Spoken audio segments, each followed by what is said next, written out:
আচ্ছা, আপনারা যে এই যে সাহায্য তুলতেছেন, এগুলা যে বন্যার্থদের মানে বন্যায় যারা ক্ষতিগ্রস্ত হয়েছে তাদের জন্য না? হ্যাঁ, তাদের জন্যই মূলত আমরা এই সাহায্য সহযোগিতা উঠাইতেছি। এটা যেহেতু একটা পল্লী এলাকা, মানুষ অতটা সচ্ছল নয়, সেজন্য সবার পক্ষে থেকে তো ওই হাজার হাজার টাকা দেওয়া সম্ভব না। তাই যে যা পারতেছে, চাউল ডাউল যে যা দিতে পারতেছে আমরা তাই গ্রহণ করতেছি, করে বন্যায় ক্ষতিগ্রস্ত ফেনীবাসী আছে, কুমিল্লাবাসী, তাদের জন্য আমরা পাঠিয়ে দিচ্ছি। এটা একটা অবশ্যই মহৎ উদ্যোগ। তবে এই যে আপনি ভাই, আপনার নাম কি? আমার নাম ইমন। ইমন, মানে আপনারা এই যে ছেলে মেয়েদেরকে নিয়ে যে করতেছেন, সাহায্য সহযোগিতা উঠাইতেছেন, এগুলো আপনারা পাঠিয়ে দিবেন যারা বন্যায় ক্ষতিগ্রস্ত হচ্ছে তাদেরকে না? তাদের জন্য পাঠিয়ে দেব এগুলো। তাহলে এই যে ছোট ছোট ছেলে মেয়েরাও যে এইখানে এই সাহায্যের হাত বাড়িয়ে দিছে এবং সাহায্য উঠাইতেছে বন্যার্থদের জন্য। বাবা, তুমি কিছু বলো। আমরা দান সাহায্য করতেছি। মানে উঠাইতেছো তোমরা টাকা না? জি। এই টাকা উঠাইয়া তোমরা কি করবা? বন্যার মধ্যে মানুষেরা ডুবে গেছে, তাদের দান করব। যারা বন্যায় ক্ষতিগ্রস্ত হয়েছে তাদেরকে এই টাকা উঠাইয়া দান করবা না? জি। শুধু টাকাই তো না, মানে চাউল ডাউল যে যা পারে মানে সবই না? এটা আসলে খুব ভালো একটা উদ্যোগ।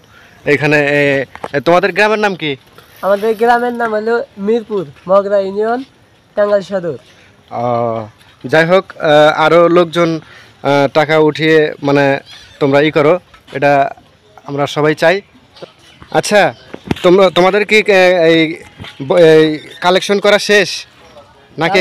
কালেকশন শেষ না, কালেকশন আপনার চলতেছে, দীর্ঘদিন চলেই যাবে।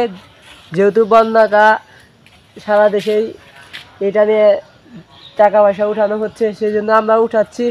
দেখা যাচ্ছে যে বন্যায় যাদের ক্ষতিগ্রস্ত হয়ে গেছে, অনেকে দেখা যাচ্ছে যে ঘরে তারা সারা বছরে খাবার মজুত করে রেখেছিল, সেই খাবারগুলো নষ্ট হয়েছে। তাই যে বন্যা পানি কমে গেলে যে তাদের ক্ষতি শেষ হয়ে যাবে তা তো না। আপনারা চাইলে তাদের জন্য ভবিষ্যতের জন্য আপনারা সাহায্য সহযোগিতা করতে পারবেন। যাক, এই যে এইখানে এক ভাই আছে, ভাই আপনিও কি এই করতেছেন? হ্যাঁ, আমিও আছি। সাহায্য সহযোগিতা উঠাইতেছেন, উঠে আপনারা কি নিজেরা দিয়ে আসবেন নাকি? এখন দেখা যাক কি করা যায়। আপনারা নিজেরা দিয়ে আসবেন নাকি এমনি কারোর মাধ্যমে পাঠিয়ে দেবেন? এখন যদি টাকা বেশি হয় তাহলে আমরা যাব, আর যদি কালেকশন একটু কম হয় তাহলে আমরা পাঠিয়ে দেব। মানে আপনি যেটা বলতেছেন যে টাকা পয়সা চাউল ডাউল যে যাই দিক, যদি একটু বেশি ধরনের কালেকশন করতে পারেন তাহলে আপনারা নিজেরাই যাই দিয়ে আসবেন। আর যদি কম কালেকশন হয় তাহলে আমরা পাঠিয়ে দেব, কারোর মাধ্যমে পাঠিয়ে দেবেন না?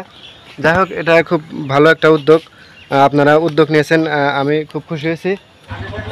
দর্শক, এটা হলো টাঙ্গাইল জেলার মগরা ইউনিয়নের মিরপুর গ্রামের একটি উদ্যোগ নিয়েছে ছেলেমেয়েরা, যে যারা বন্যায় ক্ষতিগ্রস্ত হয়েছে তাদেরকে মানে কিছু টাকা পয়সা চাউল ডাউল যাই হোক উঠিয়ে তারা পাঠিয়ে দেবে, সাহায্য করবে। দর্শক, এই যে দেখেন কতগুলো ছোট ছেলে মেয়েও সাথে করছে, সাহায্যের হাত বাড়িয়ে দিচ্ছে এবং তারা নিজেরাও উদ্যোগ নিয়ে বাড়ি বাড়ি গিয়ে টাকা চাউল ডাউল যে যা পারতেছে সব কিছু উঠাইতেছে।